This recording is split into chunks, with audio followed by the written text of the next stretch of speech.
Gobierno crea mecanismo de transparencia para poder comprar de manera bilateral la vacuna contra la COVID-19, a diferencia de casas farmacéuticas sin intermediarios.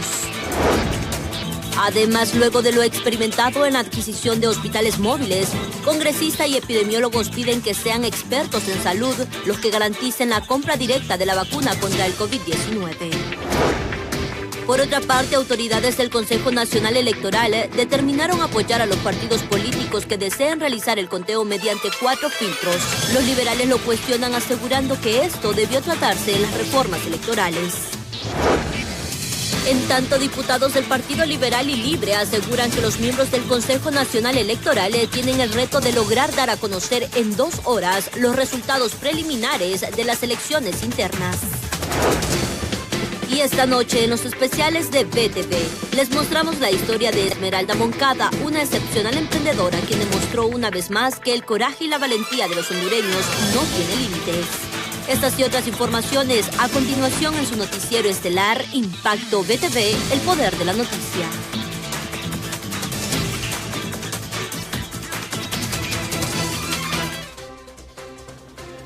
Buenas noches, bienvenidos a una emisión más de Impacto BTV en nuestra emisión estelar. Ya listos y preparados para llevarle a usted la información más importante que ocurre hasta esta hora del día. Buenas noches, Ruth Muñoz. Buenas noches, Janet Flores. Buenas noches, ¿qué tal? Un gusto saludarles una semana más. Un gusto, Ruth, muy buenas noches. Ya listos con toda la información. Definitivamente que sí. Antes vamos a elevar una oración a nuestro Dios. Le pedimos a usted que nos acompañe inclinando su rostro.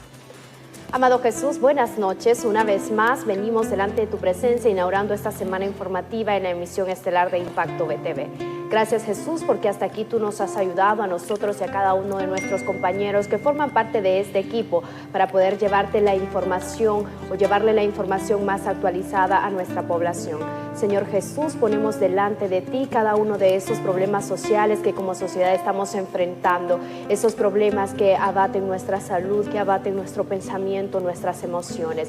Dejamos nuestras cargas delante de ti teniendo confianza en que tú sanarás el corazón, tú sanarás el cuerpo y la mente de cada uno de los hondureños que hoy sufren y sufren a causa de esta pandemia que definitivamente nos ha azotado y ha azotado a la población del mundo entero. Sin embargo, Jesús, pido especial cobertura por cada uno de los hondureños, por aquellos niños que han quedado huérfanos, que esta enfermedad ha dejado sin un padre o sin una madre. A ellos, Jesús, llévales de tu amor, abrázales. Te suplicamos por ello. Amén y amén. Bien, y después de este momento de reverencia al Todopoderoso, damos inicio a las informaciones. Y es que a raíz de esa gran crisis que se vive actualmente por el COVID-19 y el dilema de la llegada o no de la vacuna, el gobierno ha creado mecanismos de transparencia para poder comprar de manera bilateral la vacuna contra el COVID-19 a diferentes casas farmacéuticas sin intermediarios. El día sábado, el Congreso Nacional aprobó una reforma a la ley de vacunación con el fin de permitirle al gobierno hacer compras directas de la vacuna contra la COVID-19 con las casas farmacéuticas que la producen. La secretaria de Salud asegura que han creado 3 equipos técnicos quienes serán los responsables de adquirir la vacuna. Hemos preparado 3 equipos técnicos de trabajo. Uno de ellos es el equipo técnico científico que va a garantizar las evidencias científicas de la calidad, de la seguridad y la eficacia de la vacuna. Hay un segundo equipo y es un equipo técnico legal y administrativo integrado por los abogados, asesores legales de ambas secretarías, más los especialistas en adquisiciones. Ellos serán los responsables de ver todo el proceso administrativo y financiero. El coordinador del gabinete de gobierno asegura que esa reforma también abre la posibilidad para que el gobierno pueda comprar la vacuna rusa y la china. Sabemos que la vacuna Sputnik se está utilizando en otros países de América Latina. De hecho, Chile está utilizando vacunas de China también. Por lo tanto, eso nos permite ser mucho más versátiles en adquirir. Como les decía al principio, vamos a adquirir vacunas de varias casas farmacéuticas. El secretario de Finanzas manifestó que las negociaciones con las farmacéuticas ya están bien avanzadas y esperan lograr acuerdos positivos en los próximos días.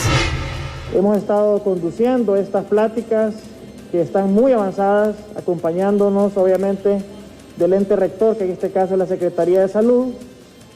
Hemos estado trabajando incansablemente estos días y esperamos pronto poder llegar a los acuerdos definitivos que van a hacer la adquisición directa.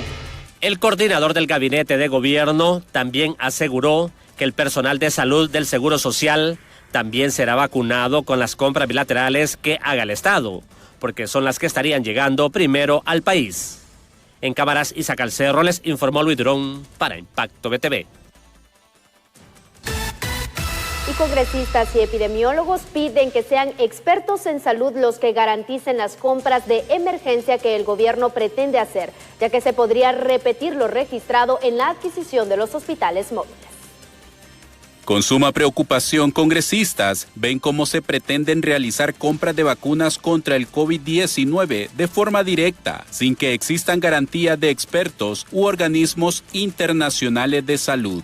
Hay un artículo que derogaron, que es el que tiene que ver con que para la compra de estas vacunas debe existir un comité técnico de expertos de alto nivel. Ese lo eliminaron. Por más que diga el señor Madero que va a haber un comité técnico, si ya está eliminado de la ley, pues. Y además de eso, que las vacunas no tienen que ser certificadas por la FDA. Entonces significa que no tenemos garantía de que sean vacunas de buena calidad. En la ley que estaba, se decía que tienen que participar organismos internacionales como la OPS, la OMS, para que haya una veeduría, ¿verdad?, de la compra de estas vacunas, y sin embargo, pues en esta se elimina y únicamente va a ser acompañado por el Tribunal Superior de Cuentas, del cual ya sabemos que es un organismo politizado, pues. Para epidemiólogos, de realizar este tipo de gestiones sin la supervisión de expertos en salud podría incurrir en lo mismo que con los hospitales móviles, que a un año de su compra aún no funcionan a su máxima capacidad. Por otro lado, invitar a la sociedad civil, organismos internacionales, para que sean visores de estos procesos de adquisición, para que no haya ninguna duda y que al final lo que se compre sea en beneficio del pueblo hondureño y no tener los problemas que hemos tenido desde el principio de la pandemia, donde se han realizado compras y estas han resultado ser un fiasco precisamente para el pueblo hondureño, y se ha perdido cientos de millones de lempiras precisamente en esta adquisición de compras directas. A este panorama nos enfrentamos los hondureños, con la incertidumbre si no será otra compra sin beneficios. Con cámara de Brian Ramírez para Impacto BTV, César Euceda. Bien, y tras la modificación mediante decreto para que la compra de las vacunas se haga de forma directa debido a que el gobierno no pudo gestionarlas, médicos piden transparencia en la adquisición del insumo.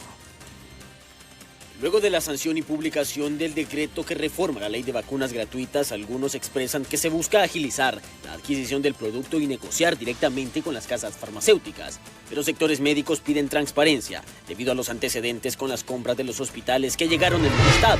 Ahora pues se aprobó esta compra directa y como el pueblo hondureño pues ya ha perdido la confianza, ¿verdad?, las autoridades debido a lo que pasó el año pasado, con todas las compras que se han hecho con esta pandemia, entonces nosotros lo que pedimos es transparencia. En segundo lugar, que se tome en cuenta la veeduría social, ¿verdad?, con la participación en primer lugar de los colegios profesionales de la salud. Hay que tomar en cuenta la ciencia. Por otra parte, diputados aseguran que se manejó la pandemia de forma improvisada, y prueba de ello es que las cifras del COVID-19 en el país no fueron transparentes, siendo esta no prioridad para la comunidad internacional. Tenemos experiencias recientes con el manejo de la pandemia, con la compra de hospitales de una manera improvisada, de una compra directa, pero eso no quiere decir que se va a hacer la compra nada más de buena fe y con el primero que aparezca, sin asesoría. La ley, y eso fue propuesto por mi persona cuando se aprobó la ley la vez pasada, que se incluya al Colegio Médico, Químico Farmacéutico y al Colegio de Microbiólogos para poder tomar las decisiones de esta compra. Casa Presidencial, a través de sus redes sociales oficiales, lamentó que el programa COVAX no hiciera efectiva la entrega a tiempo. Sin embargo, algunos opinan que es una forma de limpiarse las manos de una pésima gestión que nunca estuvo a manos de personas de ciencia como los médicos, y que producto de ello todos los países estén recibiendo vacunas y Honduras aún no. Con imágenes de Luis Cárcamo para Impacto BTV, Pablo Martínez. Bien, y cambiamos de tema, y es que autoridades del Consejo Nacional Electoral determinaron apoyar a los partidos políticos que desean realizar el conteo mediante 4 filtros que serán apoyados. Pero esto es opcional, no una imposición. Decisión que, según el Partido Liberal, debió tomarse a través de las reformas electorales. En una muy breve sesión, las autoridades del Consejo Nacional Electoral determinaron que la propuesta que ha generado controversia entre los concejales de Libre y el Partido Nacional será tomada como una opción y no una imposición.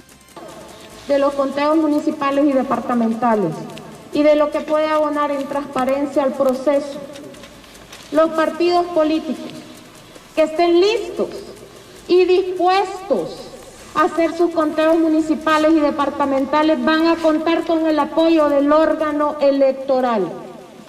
Sería optativo desde la postura que yo sostengo, que cada partido político pueda manifestar si está o no de acuerdo en hacer sus conteos, y el CNE les apoyará en tal sentido. He suspendido el pleno después de presentar mi propuesta. Decisión que el presidente del Partido Liberal cuestiona, ya que se tuvo el tiempo para definir esto, así como otras reformas, lo que indica que existen sectores interesados en generar caos. Es que no debe ser optativa, debe ser en base a ley. O sea, la ley no es optativa, o sea, la ley es cumplirla. Y el llamado de elecciones se hizo con la ley vigente y se hizo el 13 de septiembre del 2020. No cabe cambiar las reglas del juego a menos de 25 días, 20 días del proceso electoral. Así que estamos a la espera. La ley dice que 25 días antes de las elecciones deben entregarse las credenciales y no se han entregado. O sea, esa es la realidad del país. Lamentablemente hay mucha incertidumbre alrededor del proceso electoral. Desde el fin de semana se programó una sesión por parte de las autoridades del Consejo Nacional Electoral para el día de hoy, para definir algunos puntos, decisiones que para algunos sectores políticos es de preocupación, ya que los tiempos cada día se acortan más. Con cámara de Brian Ramírez para Impacto BTV, César Euseda. Diputados del Partido Liberal y de Libre aseguran que los miembros del Consejo Nacional Electoral tienen el reto de lograr dar a conocer en 2 horas los resultados preliminares de las elecciones internas. Cada partido político que participe en las elecciones internas podrá hacer su propio conteo para manejar datos preliminares, pero la información que dé el Consejo Nacional Electoral será la oficial. Los líderes del Partido Liberal aseguran que una vez cerradas las votaciones, los concejales tendrán el reto de dar información lo más pronto posible. Mira, hay que generar la confianza permanente. Transmisión de datos va a haber. Que los mecanismos sean diferentes a lo que estamos acostumbrados es otro aspecto que debemos de valorar. Se está hablando de encuestas a pie de urna que van a ser manejadas a nivel de entidades privadas. Los medios de comunicación tienen tendencia a generar algún tipo de encuesta y obviamente que tiene que establecerse algún mecanismo que va a ser administrado por el Consejo Nacional ante el fracaso de la legislación. Pero ahí tiene que haber un mecanismo que pueda garantizar que en hora temprana, tipo 7 de la noche, pueda haber un corte y decir cuáles fueron los resultados, y lo que tenemos que intentar es buscar la manera que eso opere y funcione. Los líderes del Partido Libertad y Refundación aseguran que la transmisión de los resultados preliminares de manera rápida genera tranquilidad entre los hondureños y las autoridades de los partidos políticos en contienda. La ley habla que 2 horas después de cerrada la votación. Eso es lo que dice la ley. Nunca se ha dado un resultado 2 horas después de cerrada la votación. Generalmente hay que esperar por ahí de las 9 de la noche. Estamos hablando de más o menos 4 horas para poder dar un resultado preliminar. Y en el caso del 2017, pues esperamos hasta las 2:30 de la mañana, ¿verdad? Pero la ley habla de 2 horas. ¿Tiene un buen tiempo antes de las 9 de la noche dar un buen resultado para...? A las 9 de la noche creo que deberíamos de tener un adelanto, ya un resultado preliminar del proceso electoral. ¿Esto genera confianza ahí, Aldaro? Eso lo que hace es que baja las tensiones, porque la gente está con incertidumbre de saber cómo está la cosa, y baja la tensión. Para eso sirve el resultado preliminar. Pero hay que aclarar, el resultado preliminar es precisamente eso, preliminar. El definitivo lo da el tribunal después y tiene hasta un mes para darlo. Los concejales del máximo órgano electoral tienen el gran reto de lograr dar de manera preliminar los resultados de las votaciones, porque esta vez no tendrán un sistema de transmisión de resultados electorales que les agilice los datos. En cámaras, Isaac Alcerro, les informó Luis Durón para Impacto BTV. En tanto, a 20 días para el proceso de elecciones internas, las dudas sobre el conteo y dónde se realizará se aviva. Políticos aseguran que se avecina una crisis socioeconómica producto de la incertidumbre en el país. Tras lo manifestado por la concejal Ana Paola Hall sobre que sí habrá elecciones, cueste lo que cueste, y que cada partido deberá decidir sobre el conteo de votos que se haga acta por acta, aspirantes a la presidencia concuerdan que las credenciales lleven nombre y apellido. Tienen que haber el 14 de marzo. Ojalá Dios primero todo esté bien y este 14 de marzo marche bien todo. Por el bien, por la democracia en Honduras. Para mí que sí debería de ser con nombre y apellido, para que cada quien sepa su puesto, su lugar, para que sea más serio. Pero profesionales del derecho expresan que producto de una falta de normativas internas de los órganos electorales, el proceso se verá viciado y eso provocaría una crisis. El aspecto político, la visión política o la estructura política que se está viendo en este momento es caótica. Los ojos del mundo están en Honduras y están en Honduras porque se puede avecinar lo que es una crisis política social, que esto no vendría a abonar en nada a la sociedad hondureña.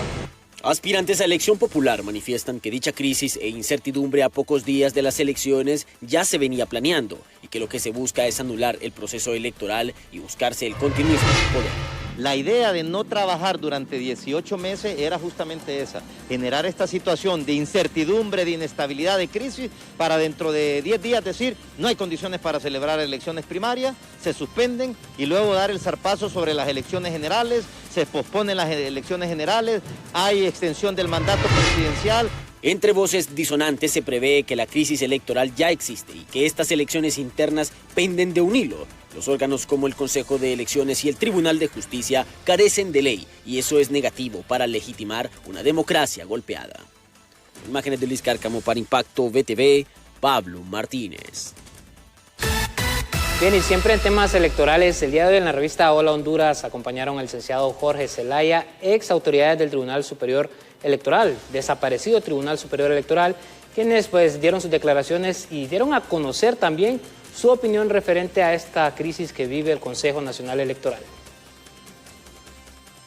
Lo que pasa a lo interno del Consejo Nacional Electoral es una situación que debe cortarse de raíz. Así lo dieron a conocer los ex magistrados del extinto Tribunal Supremo Electoral tras su participación este día en el diálogo de Hola Honduras, afirmando que se deben buscar puntos de coincidencia para el bien de la democracia en el país.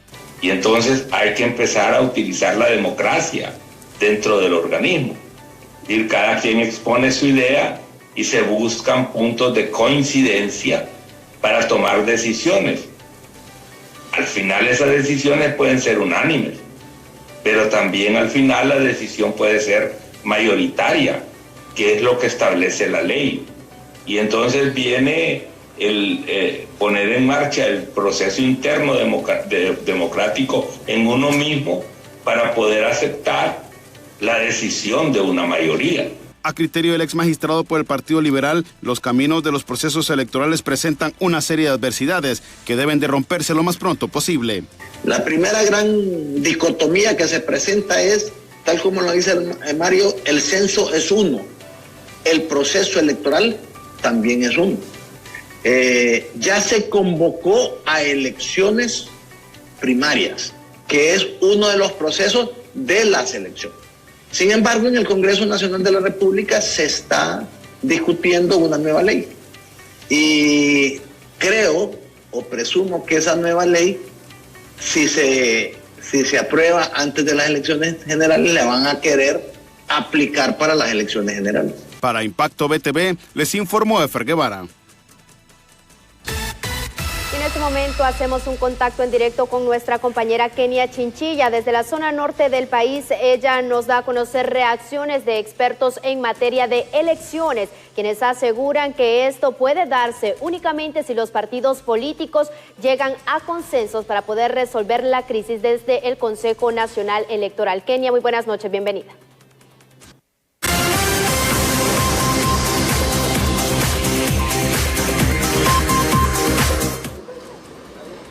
Buenas noches, compañeros en estudios principales y a nuestros queridos televidentes de BTV. En ese momento estoy acompañada con el abogado Ramón Barrios. Abogado, con este tema del CNE, cuando han emitido también comunicados y se han suspendido la reunión ya por 6 veces, han comunicado que lo mejor para este proceso sería el conteo en las mesas receptoras. ¿Qué piensa acerca de eso? Bueno, hay dos cosas que es lo ideal y que es lo posible. Lo ideal sería que se hiciera el conteo en cada mesa y que esa mesa pasara el conteo de las actas a un conteo de actas municipales. Y ese conteo de actas municipales fuera trasladada al departamento y el departamento a la sede central en Tegucigalpa. Es decir, que hubiesen, digamos, una en la mesa electoral receptora, una en el municipio, una en el departamento y una cuarta en Tegucigalpa. Es decir, que todo ese conteo de votos y de 3 actas pasaría a 4 puertas. Eso sería lo ideal. Pero, ¿qué es lo posible frente a escasos 15 días que estamos a las elecciones municipales? Lo posible es que con mucho trabajo vamos a tener la gente de las mesas electorales receptoras. Esto se logra a través de un voluntariado. Pero además de tener mesas electorales receptoras, usted necesita población, ciudadanos y ciudadanas que estén en los municipios, en el conteo de las actas, necesita ciudadanos que estén en el conteo en los departamentos. Entonces, me parece que van a tener que llegar a un arreglo en los partidos políticos. Esto no es nuevo. La última elección que se hizo así fue la de Ricardo Maduro, si mal no recuerdo, se hizo de esta manera. Esto tiene la ventaja que la misma noche el municipio sabe quién es su alcalde, la misma noche o al día siguiente el departamento sabe quiénes son sus diputados. Así que me parece que a escasos días esto se dio porque no hay una nueva ley electoral y entonces a escasos días me parece que lo más salomónico va a ser que cada partido asuma su responsabilidad y asuma el conteo que más le favorece dadas las circunstancias. ¿Esa podría ser la solución factible ante, ya lo mencionaba usted, pocos días de las elecciones primarias? El problema es lo ideal y lo posible. Frente a escasos 14, 15 días, lo posible va a ser lo que los partidos estén en condición de aceptar, dialogar y ponerse de acuerdo en la mesa. ¿Cree que sea posible esa relación, esa comunicación entre los partidos políticos, abogado? Por ejemplo, el Partido Libertad y Refundación va a asumir ese resultado, ese conteo en las mesas electorales, en el municipio, en el departamento y a nivel central en Tegucigalpa, pero los demás partidos no sé si van a estar en esas condiciones, si van a tener que trasladarse y ponerte de acuerdo con los miembros, con los concejales del Consejo Nacional Electoral. Muchísimas gracias al abogado Ramón Barrios, que nos habla de este tema importante respecto a los conteos y a las elecciones que ya se aproximan en este próximo 14 de marzo. Con este informe yo retorno a estudios principales de Impacto BTV. Muchas gracias, Kenia Chinchilla, por la información. Mientras tanto, el grupo de jóvenes Una Sola Voz Honduras realiza una campaña de medidas de bioseguridad para las personas que ejercerán el sufragio en las próximas elecciones internas y de esta manera garantizar una buena afluencia de votantes. Estamos el día de hoy socializando esta campaña que se llama Usa tus superpoderes contra el COVID-19 en el marco de las elecciones primarias y generales. El día de hoy nosotros proponemos un protocolo de bioseguridad para las elecciones primarias ante el vacío que ha dejado el CNE en este tema tan importante, porque hay que recordar a la población que seguimos en pandemia, seguimos ante una situación grave con casos en alza y sin embargo las elecciones se van a celebrar, pero excelente que se celebren, porque la democracia no debe estar en cuarentena, pero se tienen que celebrar de manera organizada, ordenada. Una de las recomendaciones que nosotros estamos haciendo y proponiendo es que la gente lleve su propio gel, su propio lápiz, para que así no utilice el mismo lápiz 50, 100 personas, lápiz azul o tinta negro. Es importante también que las personas lleven una mascarilla adicional porque pasa muchas veces de que la mascarilla se revienta y ya queda sin mascarilla, y también que no existan aglomeraciones dentro de los centros de votación, por ende evitar las ventas ambulantes. Bien, y es momento de hacer nuestra primera pausa comercial, pero usted no le cambie, que al retornar seguimos con más información. Gracias, Isaac, ya volvemos. Acompáñenos en las redes sociales.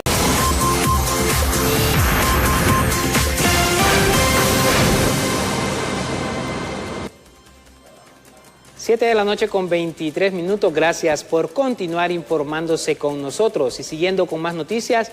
Padres de familia, maestros del Centro Básico Generación 2000 le piden al gobierno agilizar la construcción de la escuela, porque los niños reciben clases en condiciones antipedagógicas.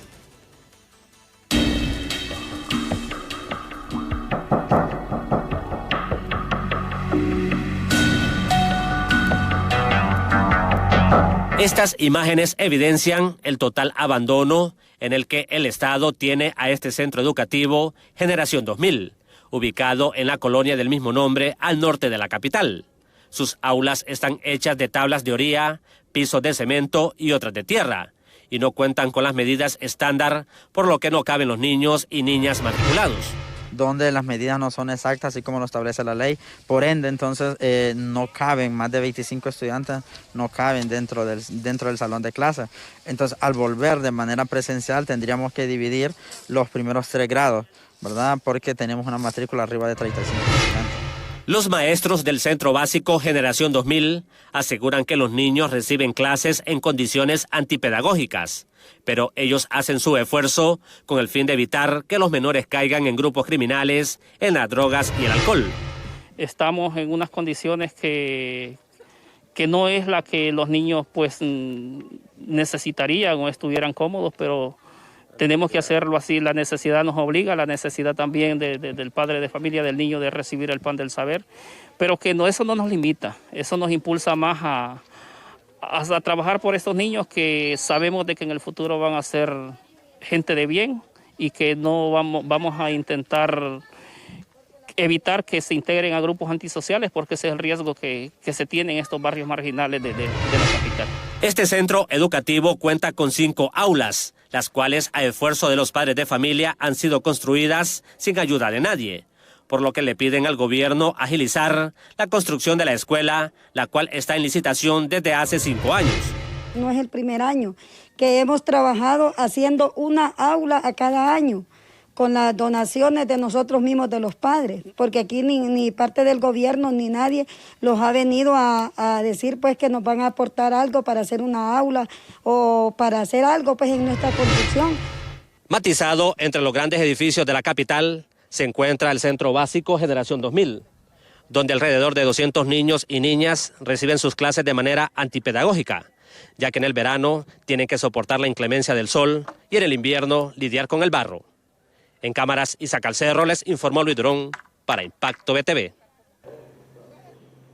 Y el presidente de la Asociación de Médicos del Instituto Hondureño de Seguridad Social de San Pedro Sula, Carlos Umaña, aseguró este día que se investiga sobre la muerte de un menor de edad a causa del COVID-19. El galeno indicó que este menor falleció en el centro asistencial que él labora, por lo que se le practicaron todas las pruebas necesarias para determinar si fue el coronavirus quien realmente provocó su muerte o determinar si el deceso se debió a otra causal. Aseguró que existe una alta probabilidad de que el menor haya fallecido por causa de la COVID-19. Y bien, 2 personas cada hora en promedio perdieron la vida a causa del COVID-19, según los datos proporcionados por la Secretaría de Salud, quienes reportan un total de 200 personas fallecidas. Esto en la última semana, el dato más alarmante reportado hasta la fecha oficialmente desde que inició la pandemia. Honduras se encuentra en momentos críticos por la pandemia del COVID-19. Altas cifras de contagios y muertes, deficiencia en el sistema de salud y ausencia de vacunas ha provocado ubicarnos en el punto más crítico hasta el momento.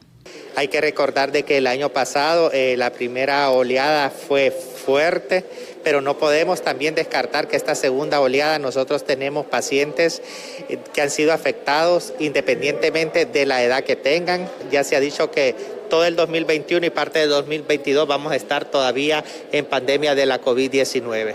En las últimas 24 horas y según reportes oficiales, la cifra de fallecidos asciende a 23 víctimas, solo en los centros asistenciales públicos. En el Seguro Social de Tegucigalpa y San Pedro Sula suman 8 decesos por COVID-19. Hospital del Tórax en Tegucigalpa, 4 fallecidos por COVID-19. Hospital Escuela de Tegucigalpa, 5 fallecidos. Hospital Mario Catarino Rivas de San Pedro Sula, 2 fallecidos. Hospital Leonardo Martínez Valenzuela, 4 fallecidos por sospecha de COVID-19. Si negociamos con una farmacéutica estaremos en una lista de espera y entonces ahora se crea la intermediación internacional gente que usted lo puede ver en las redes que está hasta ofreciendo vacunas. Podemos ser víctimas o de una estafa o de una vacuna que no sea la adecuada, porque imagínense, ponen a esta nueva ARSA que han creado, incluso la han puesto de seguridad nacional, unas personas que no van a recibir la asesoría ni del Colegio Médico, ni del CNA, ni del Colegio de Químicos Farmacéuticos. Esto no puede ser, crea la posibilidad de una estafa o la posibilidad de una vacuna inadecuada para el pueblo hondureño. En esta semana se registran 200 muertos a nivel nacional, solo en hospitales públicos, el número más alto registrado hasta el momento. Contabilizando a los que mueren en sus hogares, un promedio de 40 personas diarias fallecen por este terrible virus. La realidad del país se agudiza cada vez más y hasta el momento los hondureños se encuentran sin muchas defensas para pelear con una de las mayores crisis sanitarias en la historia de Honduras. Para Impacto BTV, informó Kenia Chinchilla. Y lamentablemente continúan las denuncias por parte de los trabajadores del gremio de la salud. En este caso, los del Hospital San Felipe se encuentran alarmados por el abandono en el que se encuentran por parte de las autoridades de salud al no contar con suficiente personal médico y equipo necesario para atender a la población hondureña. Aquí hay un montón de problemas. Aquí la ministra se ha olvidado de este hospital. Le manifestamos anteriormente cuando nos miramos por una reunión con el ministro del Trabajo que había que contratar recursos. Hay sobrecarga laboral, hay mucha gente que está enferma y que está fuera del sistema como lo establece el decreto. Y no ha habido contratación. La lavandería está trabajando con 4 personas, donde ahora se manejan 4 salas de COVID, más todas las salas que están acá de oncología, maternidad y todo lo demás. Entonces hay una complejidad de problemas y creemos que las situaciones del hospital son complejas. Hay que seguir exigiéndole a Sinajer y Copeco, que son los que compran los equipos de bioseguridad. Ya nos estamos quedando sin batas, ¿verdad? Y las batas son utilidad, ¿cómo se llama? Diario y permanente para cada trabajador que está haciendo su trabajo, desempeñándose no solamente en el área de COVID, sino en todas las áreas necesarias. Nosotros manifestamos que este hospital lastimosamente sigue cobrando vida, sigue apuntando, como dicen uno en la agenda, cada día el deceso de los pobladores, de los amigos, de los hondureños que vienen a este hospital. Y unos 300 médicos realizaron una protesta este día a las afueras de la Universidad Nacional Autónoma de Honduras, ya que tienen un año de esperar su título universitario y hasta la fecha no reciben una respuesta por parte de las autoridades de la máxima casa de estudios. Creemos que la universidad no puede elaborar al 100% de su capacidad porque estamos en medio de una pandemia, pero de todas maneras hay formas de que la universidad pueda modernizarse y poder hacer una recepción de documentos o poder hacer todo este procedimiento que se necesita de manera online. Así es, hay cohortes que llevan un año esperando su título, otras cohortes de 6 a 8 meses sin poder obtener el título. Así es muy difícil para los compañeros que son del interior del país poder laborar solamente con su carta de egresado, ya que muchas veces en esos lugares no es posible trabajar de esa manera y necesitan su sello. Nosotros vamos a seguir haciendo plantones, vamos a seguir haciendo un llamado a la comunidad universitaria que por favor nos ayude con esto, ya que es un requisito que nosotros necesitamos para poder trabajar y también para poder aplicar a programas de beca y estudios en el extranjero. En este momento no hemos de hecho solicitado la ayuda del Colegio Médico, sin embargo todo apoyo es bien recibido. Y la sobreinformación del COVID-19 afecta el sistema emocional de las personas. Incluso puede sentir los síntomas de la enfermedad sin tenerla. Así lo advierten los psicólogos clínicos. Somatización es una manifestación clásica de algunos cuadros clínicos, psiquiátricos, ¿verdad? Como la hipocondriasis, que es un cuadro clínico que requiere una atención tanto psiquiátrica como psicológica. Pero es muy común, por ejemplo, que el estrés como tal, sin caer en ciertos cuadros clínicos más graves, el estrés como tal pueda tener sus manifestaciones físicas, debido a que al estrés el primer impacto más fuerte es sobre el mismo organismo. El organismo se activa de alguna forma para poder enfrentar las presiones ambientales. Pero todo esto a largo del plazo del tiempo, que se le conoce como un estrés crónico, va pasando factura, porque nosotros no estamos diseñados para estar en un estado de alerta todo el tiempo. O dicen, por ejemplo, estoy enfermo, y cuando llegan al doctor, el médico simplemente le dice, lo que usted está estresado. Y nosotros exigimos otra respuesta, porque No pensamos, no creemos que un estrés puede tener tanto efecto en nuestro cuerpo, cuando la verdad es que sí. Y es una de las tercera enfermedad con mayor incapacidad en todo el mundo. Bien, y el coraje y la valentía de los hondureños no tiene límites. El emprendedurismo que han tenido que hacer muchos hondureños durante esta crisis por la pandemia se sigue demostrando y siguen demostrando que no hay límites para vencer la adversidad. En los especiales de BTV le mostramos la historia de Esmeralda Moncada, quien tuvo que aprender a vencer miedos y hacer lo que no imaginaba para no ver caer su negocio.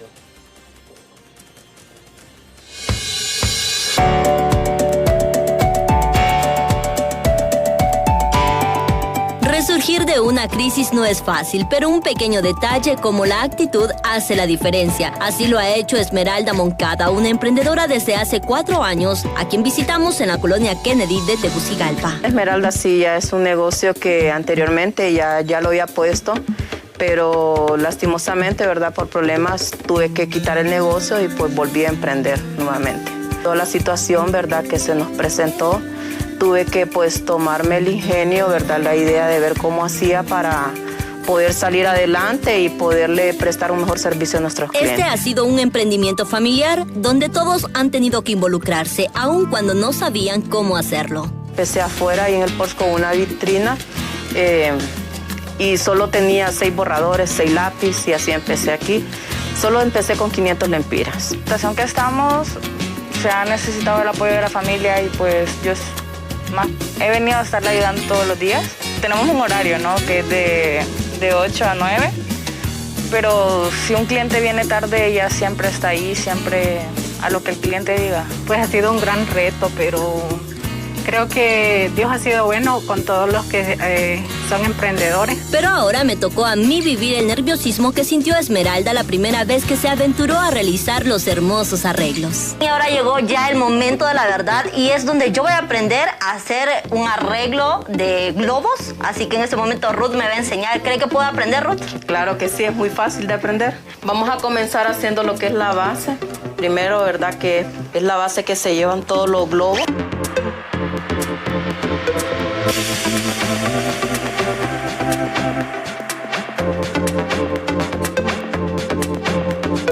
Hay arreglos más ostentosos, ¿verdad?, que la gente pide con diseños, con formas, con globos con helio y todo.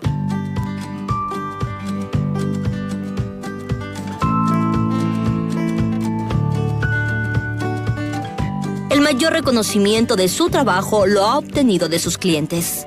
A mí me parece que es muy bonito, que lo atienden bien y que aquí tiene de todo lo que uno quiere. Verdad que nos ha venido a cambiar la vida a todos los vecinos porque tenemos aquí la comodidad, tenemos todo para venir a comprar. Y ahora es el momento de conocer el resultado final. Bonito detalle que nosotros ya llevamos de BTV y bueno, esto ha sido un emprendimiento muy grande, Ruth, y aparte le ha tocado a usted reinventarse ahorita durante la pandemia. Si usted se fija, pues el negocio más que todo era papelería, ¿verdad? Era enfocado en lo que es la papelería, pero en tiempo de pandemia, pues eso prácticamente quedó a un lado. No se notaba, ¿verdad? Entonces tuvimos que ver de qué manera nosotros podíamos salir adelante y darle siempre un mejor servicio al cliente.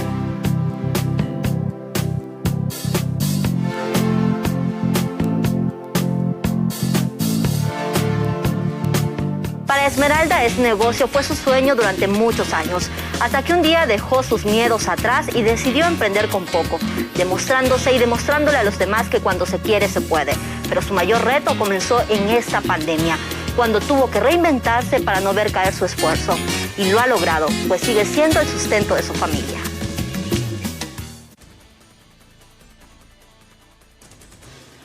Bien, gracias a Esmeralda Moncada por este interesante detalle, muy lindo detalle, por cierto, y como dicen popularmente, para muestra un botón.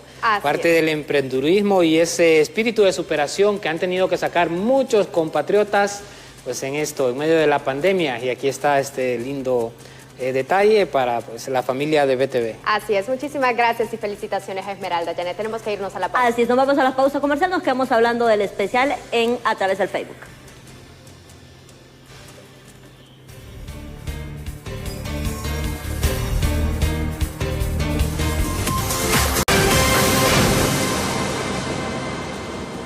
Bien, 7 de la noche con 44 minutos. Gracias por seguir en sintonía de Impacto BTV en nuestra emisión estelar y siguiendo con más noticias.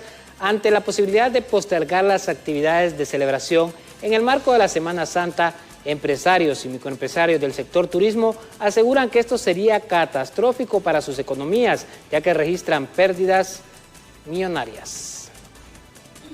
Preocupación existe en el sector turismo por algunas recomendaciones que ha realizado la mesa multisectorial respecto a las fechas de la Semana Santa, temporada importante económicamente para los diferentes hoteles, balnearios y restaurantes, ya que debido a la pandemia permanecieron cerrados casi un año y en caso de seguir la misma manera este 2021 podría ser un rubro que poco a poco se vaya perdiendo en el país. Imagínense toda esa gente de Omoa, Cortés, de las diferentes playas, Tela, Ceiba, etcétera, que se han venido preparando primero con las medidas de bioseguridad, entrenando a su personal. En este momento sería un error mover la Semana Santa, mover este feriado. Realmente la industria turística creo que ha sido es la más afectada. Por otra parte, en la zona turística de Omoa también se reportan pérdidas millonarias, pero según esta representante de ese sector, no debemos olvidar que lo importante es el tema de que lleguen las vacunas contra el COVID al país y mantener las medidas de bioseguridad para las personas que lleguen a los diferentes destinos a disfrutar con sus respectivas familias. El tema de la Semana Santa es una celebración religiosa que se viene celebrando a nivel mundial, es algo que usted no va a cambiar, igual que la Navidad. Entonces, tener presente que discutir sobre este tema es como desviar la atención. Creo que la discusión debe estar centrada con el tema de las vacunas. Creo que eso es lo que va a fortalecer la economía de este país, que todos estemos vacunados para terminar con esta realidad que hemos estado viviendo todo este tiempo. Y mientras estemos en ella, seguir trabajando y seguir mejorando las condiciones. La Cámara Nacional de Turismo de Honduras, Canatur, confió que a pesar de todos los problemas causados por la pandemia y las tormentas ETA y Iota, la industria saldrá adelante. El rubro turístico hondureño está cambiando los modelos de negocios con una tendencia a las actividades al aire libre, con lugares abiertos y por fortuna Honduras tiene mucho que ofrecer en turismo de montaña en lugares donde acampar. Con imágenes de Marco Villeda para Impacto BTV les informó Samuel Cuello. Y representantes de organismos internacionales y de crédito y de cooperativas aseguran que aún ven un panorama muy complicado en materia económica para Honduras. Según los datos que maneja el Banco Interamericano de Desarrollo, Honduras enfrentará un decrecimiento económico de un 6% este año, problema que refleja un panorama no muy alentador para los hondureños. Estamos calculando que la región como un todo, Centroamérica, va a caer en su Producto Interno Bruto en todo el 2020 en 6%, que es el peor dato en cerca de 100 años. Y creemos que la pobreza va a haber aumentado a finales de diciembre en cerca de 8 puntos. La secretaria ejecutiva de la Comisión Económica para América Latina y el Caribe les pide a las autoridades de gobierno ponerle mucha atención a los miles de hondureños que salen del país en caravanas hacia los Estados Unidos. La verdad es que nosotros creemos que la pandemia puede ser una oportunidad para cambiar justamente el estilo de desarrollo insostenible y llegar a políticas nacionales para repartir, transferir, minimizar y dimensionar esta carga de externalidad. Esta región es muy vulnerable y debo decir que Honduras en particular es uno de los países más vulnerables al cambio climático. Centroamérica, por supuesto, toda, y el Caribe ni hablar. Por su parte, el presidente del Banco Centroamericano de Integración Económica aseguró que la recuperación de la economía de Honduras pasará por el trabajo mancomunado que haga el gobierno con la empresa privada. Entonces realmente yo creo que donde cada institución haya sido exitosa en lograr llegar a esa persona pobre, a ese pequeño empresario o el gran empresario también que ha perdido y ha sufrido mucho daño, llegar con soluciones. El paso de las tormentas tropicales ETA e Iota agudizaron aún más la crisis económica que Honduras estaba atravesando a causa de la pandemia de la COVID-19, aseguraron los representantes de los diferentes organismos multilaterales. En cámaras, Isaac Alcerro les informó Luis Durón para Impacto BTV. Bien, es momento de cumplir con una nueva pausa comercial. Enseguida volvemos, ya volvemos.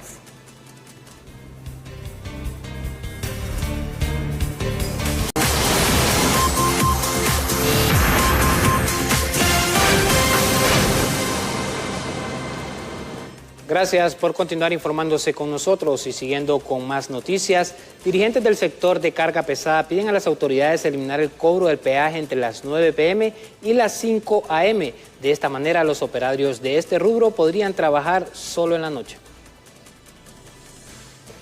Y en otros temas, el Ministerio Público, a través de la Unidad Fiscal Especializada contra Redes de Corrupción, UFERCO, presentó este día ante la Corte Suprema de Justicia un nuevo caso de presunta corrupción denominado Hermes, por sustraer fondos de la empresa de servicios de inversiones, en la cual está vinculada varios funcionarios públicos. Mientras tanto, un juez de letras de lo penal en Tegucigalpa dictó sobreseimiento provisional a un elemento de la policía militar acusado de matar a un joven al interior de una ferretería. Elementos del equipo de rescate informaron este lunes que encontraron el cadáver del instructor de buceo William Perkins, de 57 años de edad, desaparecido en los arrecifes de Roatán, Isla de la Bahía, el pasado viernes. Se dio a conocer que el cuerpo de Perkins fue hallado a unos 400 pies de profundidad en la zona norte de la isla. Y un fuerte accidente vial dejó 4 personas heridas en el anillo periférico de la capital. 2 de los 4 afectados son menores de edad, quienes fueron trasladados al materno infantil con lesiones considerables. Por otra parte, los 2 adultos fueron ingresados a la sala de emergencia del Hospital Escuela, uno de ellos en delicado estado de salud. Según las dimensiones del accidente, los involucrados se salvaron de morir de milagro, ya que el vehículo en el que se transportaban quedó completamente destruido y aún se desconoce la causa de este lamentable hecho. Y en una operación de la Fiscalía Especial contra el Crimen Organizado, FESCO, y la Dirección de Lucha contra el Narcotráfico, acompañados por la Policía Militar, la mañana de este lunes se ejecutaron allanamientos y las capturas de Marta Lidia Cepeda Castellanos y Daniel Álvarez Turcios, supuestos testaferros de Orlando Pinto. Y la esposa del Chapo Guzmán fue capturada en Estados Unidos. Estas y otras informaciones se las ampliamos en nuestro resumen de noticias internacionales.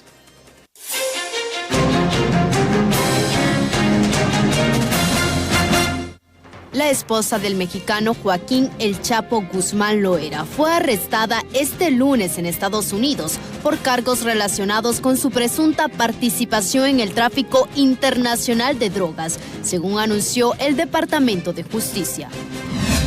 La Corte Suprema de Estados Unidos denegó este lunes la petición final de Donald Trump para impedir que sus declaraciones de impuestos sean entregadas a un fiscal de Nueva York. Por sexta noche consecutiva, una manifestación en defensa del encarcelado rapero tuvo lugar este domingo en Barcelona, con varios altercados, aunque sin los fuertes disturbios que caracterizaron las de los días anteriores. El presidente mexicano Andrés Manuel López Obrador consideró este lunes en su conferencia de prensa matutina que la detención del polémico rapero español fue un acto de autoritarismo y abogó por su pronta liberación.